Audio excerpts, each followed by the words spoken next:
Hello, welcome to Topical Tuesday, December 5th, 2017. Steve Sipress here, and I'll start off with my rhino of the day. It is this big, beautiful wooden, hand-carved rhino.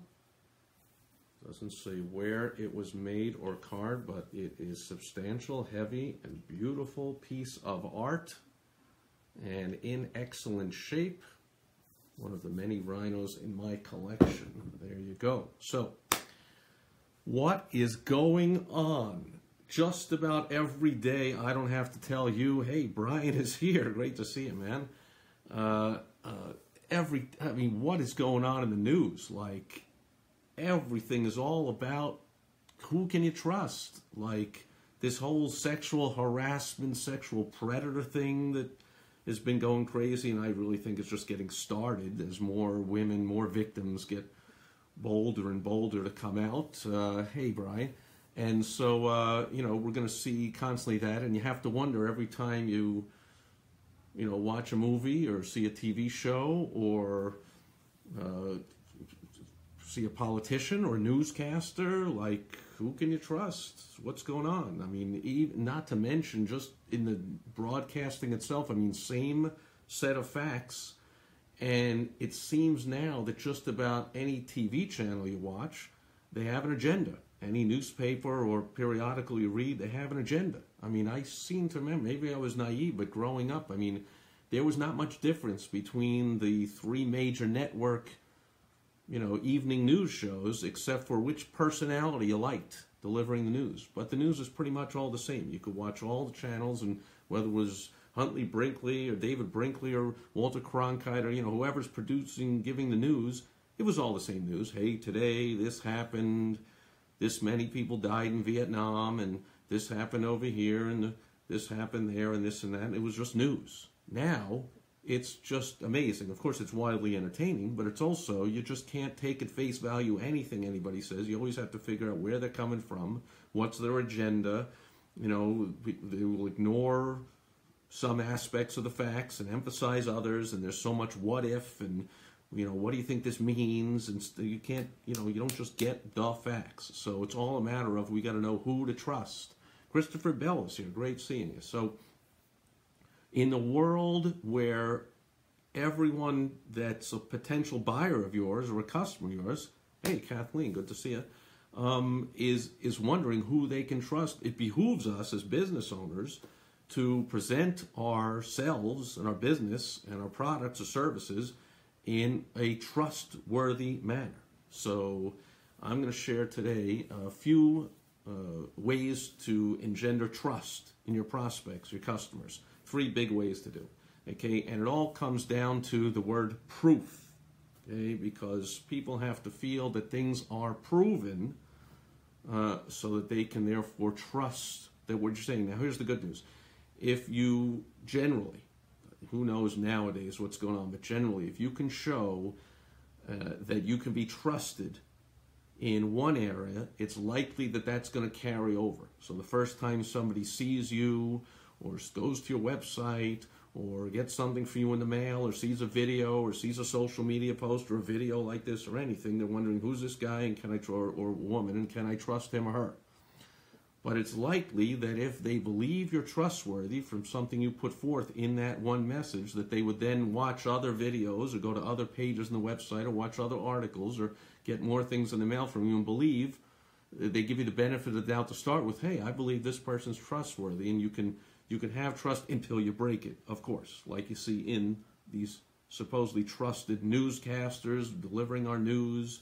I mean, boy, remember when Brian Williams was fired because he was lying and fudging some stories? That seems incredibly tame, which it is, incredibly tame, to physically abusing people. Oh my goodness, suddenly, gee, he's not that bad after all. So trust, anyway, trust is tough to gain, easily broken, we all know that. So here are the 3 easiest ways to gain trust when you are presenting a solution to somebody's problem in the form of your product or your service. Okay, and they all circle around proof. So one way to show proof is to have a demonstration. Hey Jim, thanks for being here. And a demonstration to So the viewer or the experiencer of the demonstration can believe for themselves that your product or service works to solve a problem. So it can be done in person, where, you know, the famous Coke versus Pepsi taste test. You know, taste this, taste that, which tastes better? Okay, so now all the marketing and advertising and salesmanship in the world about which tastes better is going to, you know, be blown away by the fact that they tasted it. And this will happen when you go to a bakery and there are samples of the cookies up on the counter. Or you go into a Costco, one of my favorite experiences, go into the Costco and you'll see, especially I used to go on a Saturday, and you know, all the people in the white smocks and the hairnets, and they all got whatever they'd got, their cheese on a cracker and the this and the that and the whatever. So I don't just see pallets of food, and I gotta wonder from the boxes and the marketing, it's a good picture and the ingredients look good, but man, if they can say, here's a piece of cheese, hey, all the likes are here, and thank you for all the likes, who's ever doing all that. If I can actually taste the piece of cheese on the cracker, whether I'm buying the cracker, the cheese, whatever it is, now I have a demonstration. I have demonstrable proof that I believe that tastes good. Now, is it got some kind of terrible ingredients in it? Unfortunately, we possibly will find out later when there's a recall or whatever down the road, whatever. But the demonstration, so that's in person. Now, how can you do it if you're not selling in person? Let's say it's on your website. Well, you can have a video of somebody doing a physical demonstration. It's one way to do it. Or if it's not a tangible product, like you're a plumber, it's not necessarily you're going to have proof that you can, you know, fix pipes, you know, that you can do what you say or show up on time. So you might have a demonstration by showing a diploma or a certification. You know, I'm a master certified plumber for the last 20 years. Or you might show press clippings. I've been written up in the local news I've been voted by the local newspaper #1 plumber. There's the plaque on my wall. Or I've got a wall of my satisfied patients in a dental office. Here's the before and after. You know, where they just show the face in the orthodontist before and after, and you don't show their whole face, so you don't embarrass them, or they remain private, but you see the x-rays or the whatever before. Those are all demonstrations. Okay, so that's one way. Demonstrate helps you produce the feeling of that you're trustworthy in people. Okay, what's another way? Well, I touched on it. It's the testimonial or the case study. It's the third party. So it's a happy customer or client, patient, member, whatever it is in your business that is in a video is best, in an audio, in person, of course, if you can, you're doing a seminar or a presentation and you have any of your customers or clients or patients or members in the audience, you have them stand up or you bring them up onto the stage and you have them tell their story about you. That engenders trust. That gives the proof, hey, look, it's somebody in the audience just like me. And so it's, I can't believe anything that guy says on the stage, but hey, there's somebody from the audience, they seem trustworthy, and there's 3 of them, 4 of them, 6 of them, 8 of them. They get all different walks of life, all different situations, but the solution to the problem is all given by that person. I have a lot more trust now for that person because I have third parties, people that seem just like me, in testimonials, videos, audios, online reviews. Anyway, at all, you can get these testimonials or case studies is the second, another best way. I'm not numbering them in order, but it's the second out of the 3 I'm sharing today, and there are many more, but I'm just sharing 3 here, way to engender trust. And the third one I'll share here is perhaps the best of all, and that's the celebrity endorsement. So this is not just a third party of, hey, he's like me, but I don't know who that is. Hey, that could be a plant. And nowadays, again, since you can't trust even our top elected officials, senators, president, you just can't trust them. Like, you can't trust the heads of big companies and big movie studios and big, publications and the newscasters on TV. They're supposed to giving you the trust. You just can't trust anybody. So he's just like me, but maybe he's just saying that. Maybe he's been paid to say that. Maybe he's a plant. A celebrity endorsement. Somebody that I think I know. Somebody that they can attach that trusted feeling from the celebrity, that you can attach that to you in your business. That's best of all. Now, here's the good news. Does it have to be a celebrity? In other words, a movie star? Doesn't have to be. Those are great, of course, if you get them. But all it really has to be is a celebrity to your who, to your target market, to the people you want to do business with you. The WOW strategy, the first W standing for the who you want to do business with you, who they see as a celebrity.